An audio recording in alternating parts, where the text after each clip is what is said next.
सकुतुना कपायले लाल लाल कुकू, सकुतुना कपायले लाल लाल कुकू, खत पसरांचे तुले आव नको ते मागे पुढे दाखवू. आयती कारली शे डायरेक्ट आते आयता बरी बी देतस आणि वावर पसारी बी देतस. फक्त 750 रुपया मा. जर तुला वावर जर उकालला पासून 1 किलोमीटर अंतरावर होई तर त्यांना 100 रुपये लागतील. एकदा फक्त देखील कसं खत पसरतस ते.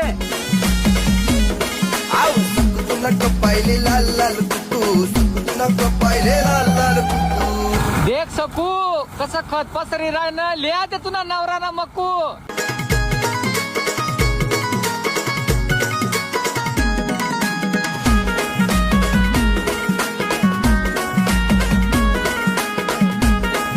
जर का तुम्ही पण अशा टॉरल्या बनाड्या नव्हती तर तुम्ही त्याच्यासोबत कॉन्टॅक्ट करू शकतास. साडी ना गुलाबी पल्लू, आहो तुझ मनी लाडणी